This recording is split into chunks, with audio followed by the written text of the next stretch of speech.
বলো ভাষা কেসরি। ডক্টর কৌশিক মান্নাকে দিল সে দিল তক হেলদি হার্ট টক শো।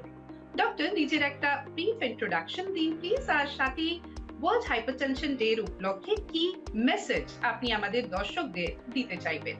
নমস্কার, আমি ডক্টর কৌশিক মান্না, বর্তমানে এনএইচ আরএনটিকা হসপিটাল মুকুন্দপুরে কনসালটেন্ট কার্ডিওলজিস্ট। তো আজকে আমরা ওয়ার্ল্ড হাইপারটেনশন ডে উপলক্ষে কিছু কথা বলতে চাই। এইবার হাইপারটেনশন ডে থিম হচ্ছে measure your blood pressure correctly, control it accurately and live longer. মানে আপনি আপনার ব্লাড প্রেশারকে জানুন কত আছে, তাকে কন্ট্রোল করুন এবং সুস্থভাবে বাঁচুন। তো তাহলে যদি আমরা ব্লাড প্রেশারটাকে কন্ট্রোল রাখতে চাই, তাহলে জানতে হবে যে আমরা ব্লাড প্রেশারটা মেজার করবো কিভাবে করবো এবং কোনটা অ্যাকুরেটলি হবে। তো বাড়িতে মাপা যায়, ডাক্তারবাবু চেম্বারে মাপা যায়, বা ক্লিনিকে গিয়েও মাপা যায়। তো কিছু জিনিস মেনে চলতে হবে কিভাবে আমরা অ্যাকুরেট ব্লাড প্রেশারটাকে মাপতে পারবো। যেমন হচ্ছে যে ব্লাড প্রেশার মাপার সময় আধ ঘন্টা আগে কিছু খাওয়া চলবে না, চা কফি তো নয়। তাতে কি হয়, ব্লাড প্রেশারটা ফলসলি বেড়ে যেতে পারে। আধ ঘন্টা চুপচাপ বসে থাকতে হবে বা রেস্ট থাকতে হবে।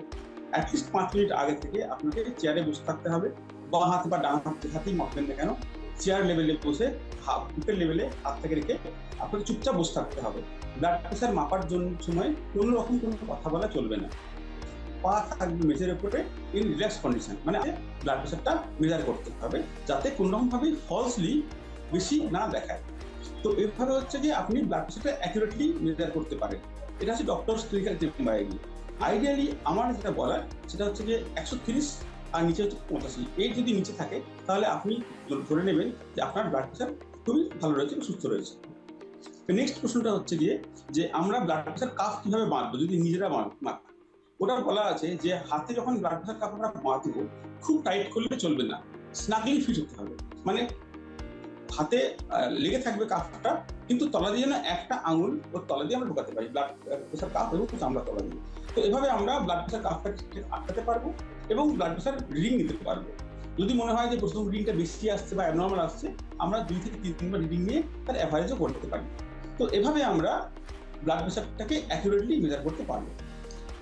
সেকেন্ড অপশন হচ্ছে যে যদি দেখা যায় বেশি আসছে তাহলে কি করণীয়।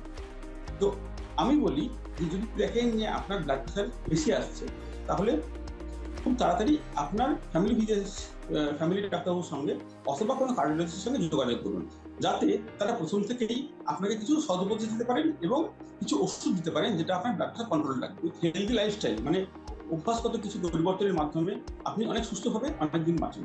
নমস্কার।